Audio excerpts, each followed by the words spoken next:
Hello everyone, welcome back to our channel Bits of Asian Dramas। Zhao Yanhua पूरी तरह कीचड़ में फंस चुका होता है। पैर हिलाने की जगह भी नहीं होती। सिचुएशन सेकंड बाय सेकंड ज्यादा खतरनाक हो रही होती है। लोरेन अपनी कमर पर रस्सी बांधता है जो हमर के पीछे टाई होती है। 13,000 स्टीयरिंग संभालता है और बिना वक्त जाया किए लोरेन आगे जंप करता है। परफेक्ट कोऑर्डिनेशन के साथ वो यनहुआ तक पहुंचता है और उसे पकड़ लेता है, लेकिन पीछे से जायंट ओल्ड म्यूसल बिल्कुल साया बनकर चेस कर रही होती है। 13,000 एक्सेलरेटर को फुल प्रेस करता है। गाड़ी आगे भागती है, रोप स्ट्रेट हो जाती है और लोरेन अपनी बॉडी से यनहुआ को शील्ड करता है। जब म्यूसल बिल्कुल उनके पास आ जाती है, अचानक सब कुछ बिल्कुल साइलेंट हो जाता है। 13,000 कार रोक देता है। लोरेन जैसे ही गाड़ी में चढ़ता है, ओल्ड म्यूसल का एक टेंटिकल अचानक आगे बढ़कर उसे लपेट लेता है। उसका आर्म बुरी तरह इंजर्ड हो जाता है, खून बहने लगता है। शायद इसी खून की वजह से ओल्ड म्यूसल उसे छोड़ देती है और वो लोग वहाँ से निकल जाते हैं। लोरेन फौरन से मुकुन को रिपोर्ट करता है। मुकुन अंदाजा लगाता है कि ओल्ड म्यूसल का कनेक्शन हार्ट रैली से हो सकता है। मूदे आराम से लोरेन के जख्म का ट्रीटमेंट कर रही होती है। डिनर के वक्त 13,000 सीधा कह देता है कि वो म्यूसिल को कैप्चर करने के मिशन में इन्वॉल्व नहीं होगा, बहुत ज्यादा डेंजरस है। लोरेन कहता है कि अभी उसने डिसाइड नहीं किया क्योंकि सेफ्टी सबसे पहले आती है। प्रायोरिटी अभी भी जूशियाओ को ढूंढना ही होती है। बातों बातों में लोरेन अपनी पिछली जिंदगी का जिक्र करता है, हेशा में बारबेक्यू और अपने दोस्तों का जिक्र भी करता है। मूदे पूछती है कि अब वो कैसे हैं। लोरेन कह देता है कि कंट्री वापस आने के बाद ज्यादा कांटेक्ट नहीं रहा। लोरेन और मूदे क्वेश्चन गेम खेलने लगते हैं। मूदे बिना घूमे फिरे सीधा सवाल करती है, डू यू लाइक मी? लोरेन थोड़ा रुकता है, फिर कहता है कि उसकी जिंदगी में बहुत सीरियस और डेडली प्रॉब्लम्स हैं। मूदे कामली कहती है कि वो वेट नहीं करेगी। उसका मानना होता है कि दो लोगों के साथ होने का बेस्ट टाइम वही होता है जब वो एक दूसरे को पसंद करते हैं। लोरेन कुछ और कहना चाहता है, लेकिन मूदे मुस्कुराते हुए उसे रोक देती है और कहती है कि आज रात के लिए ये सवाल ऐसे ही रहने दो, जैसे कभी पूछा ही ना गया हो। इधर 13,000 को शक होता है कि ओल्ड क्लैन लीडर असल में पागल नहीं था, क्योंकि जो इंसान सब्जी उगाता हो, फार्मिंग करता हो, वो बिल्कुल पागल कैसे हो सकता है। ओल्ड क्लैन लीडर रोता हुआ मानता है कि उसे 13,000 के बाप को बचाना चाहिए था उस दिन,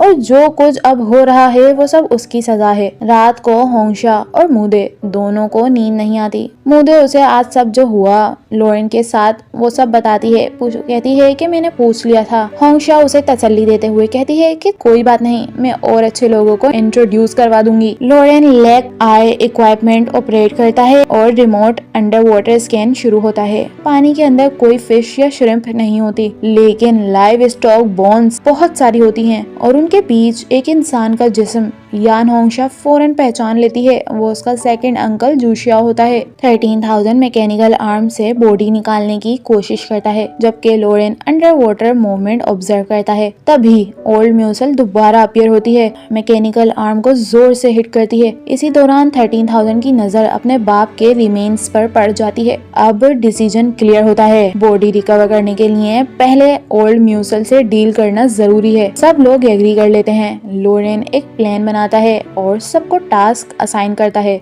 मूदे कहती है कि वो बैट बनेगी, यानी कि वो शिकार बनकर ओल्ड म्यूसल को बाहर आने के लिए मजबूर करेगी। प्लान शुरू होता है। मूदे छोटी सी बोट पर बैठकर इंतजार करती है। बहुत देर के बाद ओल्ड म्यूसल बाहर आती है। मूदे टाइम पर जंप कर जाती है, लेकिन म्यूसल के बहुत सारे टेंटिकल्स होते हैं, वो उसे फिर भी पकड़ लेती है, जिसकी वजह से मूदे पकड़ी जाती है। लोरेन नेट से म्यूसल को ट्रैप करता है और 13,000 को ड्राइव करने का सिग्नल देता है। वो स्टील पाइप से म्यूसल पर अटैक करता है, लेकिन वो बहुत पावरफुल होती है। इसी क्रिटिकल मोमेंट पर मूदे ब्लैकआउट हो जाती है। उसकी अल्टरनेट पर्सनैलिटी सरफेस पर आ जाती है। वो लोरेन को पाम स्ट्राइक से साइड पर धक्का देती है और स्टील पाइप ओल्ड म्यूसल के अंदर घुसा देती है। ओल्ड म्यूसल कीचड़ के अंदर घुस जाती है। 13,000 गाड़ी रिवर्स करता है और म्यूसल को घसीट कर बाहर खींच लेता है। जब म्यूसल ऑलमोस्ट गाड़ी को पलट देती है, वो नीचे दब जाती है। सब लोग बाहर निकलकर उसे ओपन करने की कोशिश करते हैं। लोरेन को अंदर वाटर रेलिक नजर आता है।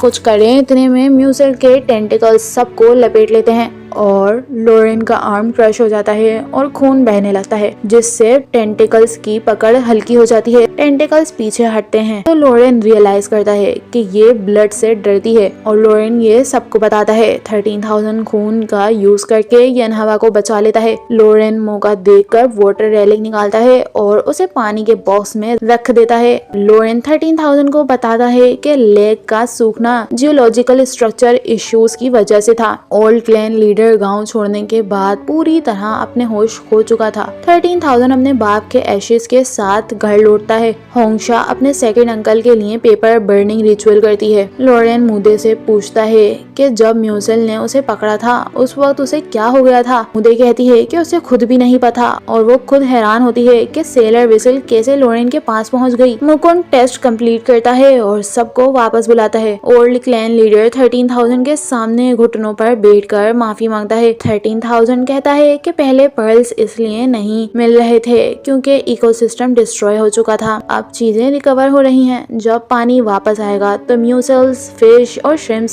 सब वापस आ जाएंगे और इन दोनों के बीच में एक मामला सॉर्ट आउट होता हुआ दिखता है।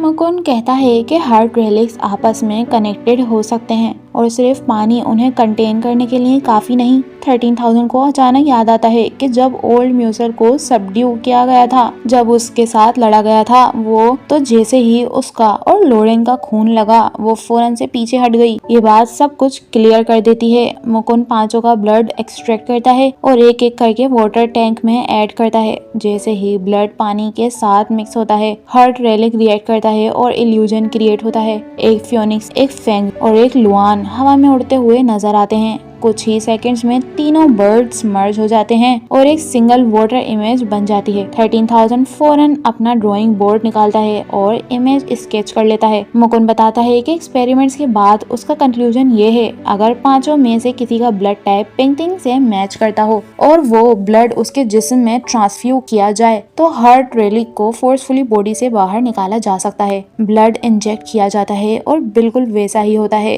हार्ट रेलिक पेंटिंग की पीठ से डिटेच हो जाता है। मुदे फौरन मौका देखकर उसे पानी में ट्रैप कर लेती है। हेपू से वापस आने के बाद अंकल झांग नोटिस करते हैं कि मुदे काफी डाउन सी है। लोरेन डायरेक्टली उसकी मेमोरी लैप्सिस का पूछता है। अंकल झांग बात गोल कर देते हैं और कहते हैं कि मुदे को बस ड्रिंक करने के बाद चीजें भूलने की आदत है, इसके अलावा वो पूरी फिट है। उस रात मुदे सपना देखती है कि बचपन में उसकी माँ उसे छोड़कर चली गई है। म्यूचुअल इंसिडेंट के वक्त लोरेन के डाउट्स उसे याद आते हैं और वो अपने कंप्यूटर पर मल्टीपल पर्सनैलिटीज के बारे में सर्च करने लगती है। उधर पता चलता है कि जूशियाओ पर बहुत ज्यादा गैम्बलिंग डेट चढ़ चुका है और डेट कलेक्टर्स घर आ जाते हैं। ओल्ड मैन यान वादा करता है कि आधे महीने के अंदर सब रीपे कर देगा। मुकुंद बताता है कि उसके पास हार्ट रेलिक के जो सबसे पुराने रिकॉर्ड्स हैं वो सब लेंचुआन रीजन से मिले थे, मतलब अगला स्टॉप वही है। जाने से पहले वो लोरेन और बाकी सबको स्ट्रिक्टली वार्न करता है कि कोई भी अकेला एक्ट नहीं करे क्योंकि कोई नहीं जानता कि हार्ट रेलिक असल में कितनी है। होंगशा मुदे को कंफर्ट करती है और कहती है कि डुअल पर्सनैलिटी वाली बात को लेकर इतना स्ट्रेस लेने की जरूरत नहीं।